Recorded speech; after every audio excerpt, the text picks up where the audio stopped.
Hey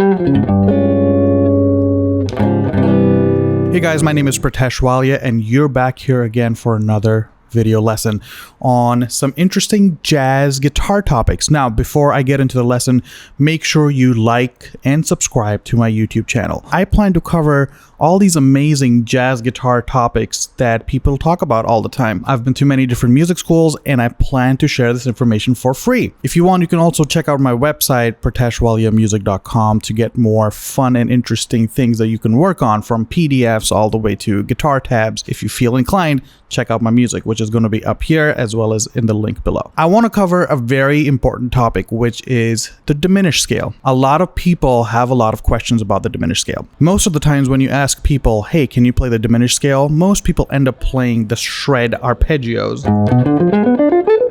and these symmetrically minor third moving ideas, which is all great, and I love the sound of them. But that's not really what the scale is. When people talk about the diminished scale, they're generally referring to the whole half diminished scale. Now, the whole half diminished scale is basically built on whole and half step intervals. But this is not the scale I'm talking about today. I'm talking about the half whole diminished scale. This scale is called the dominant diminished scale. In classical music, this scale is also known as the octatonic scale. And the reason for that is because normal scales have 7 notes and this scale has 8. Let's say we're playing on a G7 chord. The only 3 notes I have right now are G, F, which is a flat 7, and B, which is the third. How do we build this? The way I would suggest is G, A flat, B, C sharp, D, E, F, G, 5th note on that scale, on that string,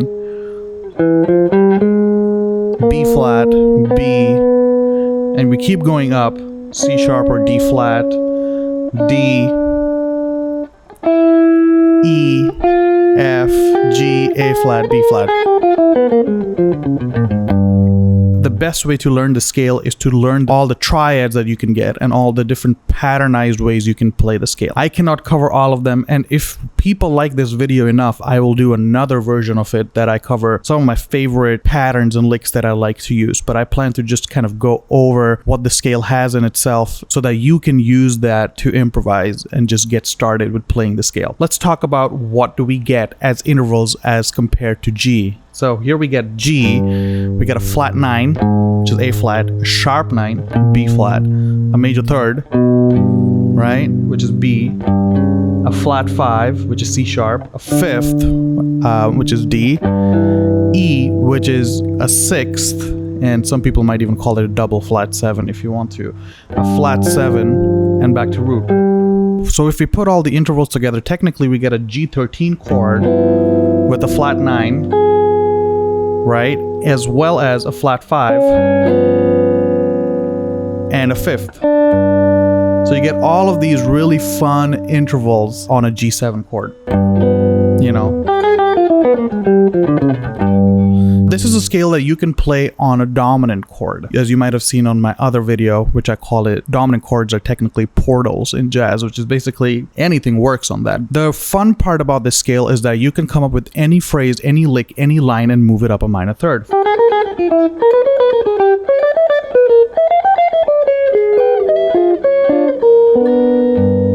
Another thing that you can do is come up with 3-note triadic movements in the scale. Basically, that means is you can come up with any 3 notes that are dissonant or you like the sound of, you know, and move that up in minor thirds. For example, something that I love, and especially Joe Pass does this quite a bit. These 3 notes on G7 chords is basically a third, a 5th, and a sharp 9. You know, so you have a B, a D, and a B flat. But he moves that to a flat 9.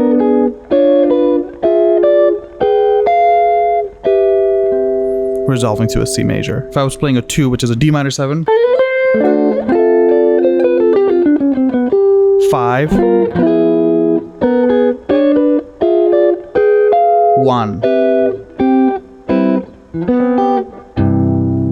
You can derive a major triad from every minor third going up from the root. Now, what I like to do especially is to just take one triad, which is something like D flat over G, right? And then combine the G triad and the D flat triad.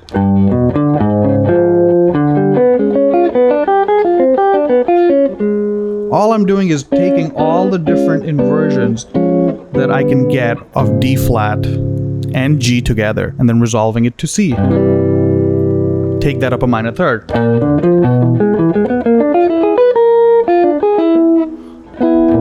I get a B flat and an E triad. Take that up another minor third and you get D flat and G. And you'll start realizing that this pattern starts repeating itself because this is a symmetrical scale. So if I do that same thing again up here, I'm basically getting E and B flat. Right? Really cool sound.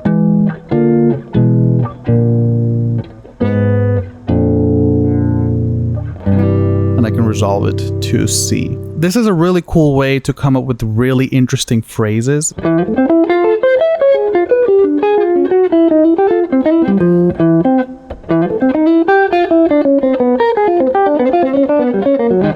Now, one of the most interesting other things is that all of these minor third relationships of major triads that you have can also be dominant chords. That means they're also functional dominant chords that can resolve to different tonic stations. For example, G7 can resolve to C major. B flat 7 can resolve to E flat major. C sharp 7 can resolve to G flat major. Right? E7 can resolve to A major. You know? Or they can resolve to minor. G7, C minor, B flat, E flat minor. So you get all of these different relationships within that. That means that you can play the same scale if you were on a B flat chord.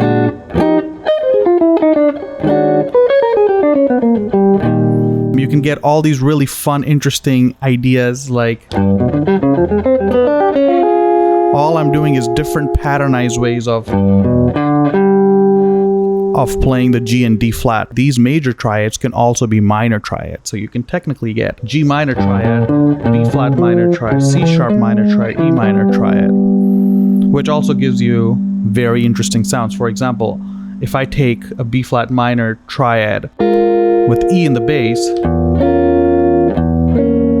very interesting sounds that I start to get, you know.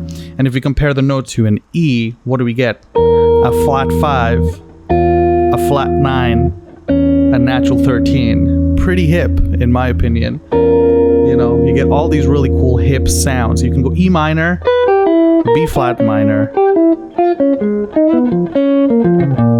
Really cool. Or G minor and D flat minor, which is just G, B flat, D, D flat, E, A flat, right?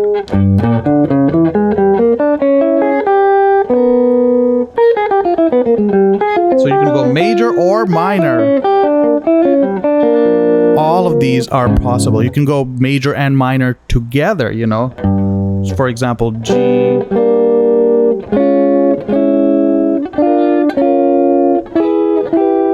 John Coltrane loved to use this one line, which is really fun to use. It's a symmetrical pattern. You can play that in one position is what I recommend. Now, there are two good uses of this scale. One is that you can play it on just a G7 chord as a vamp to go outside of the key, or you can play it functionally.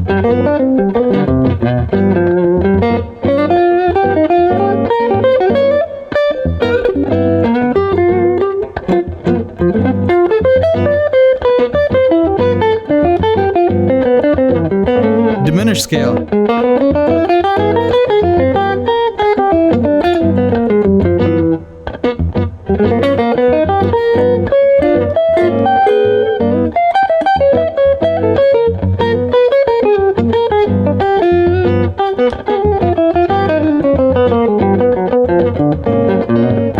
Triads.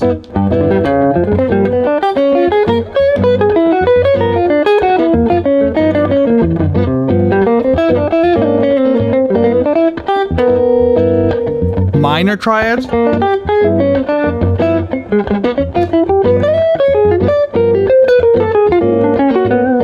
Three note shapes.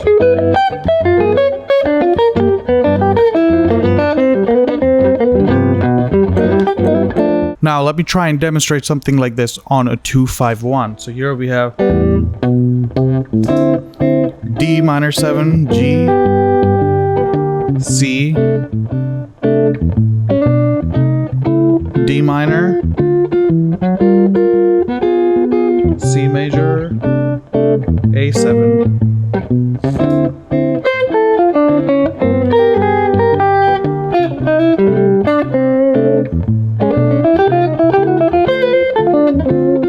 Triads.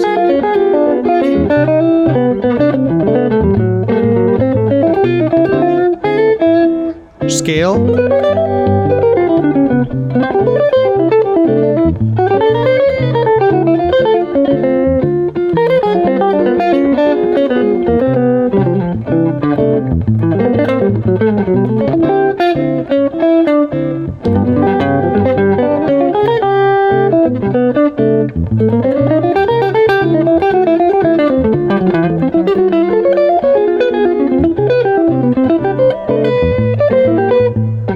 Using 3-note ideas.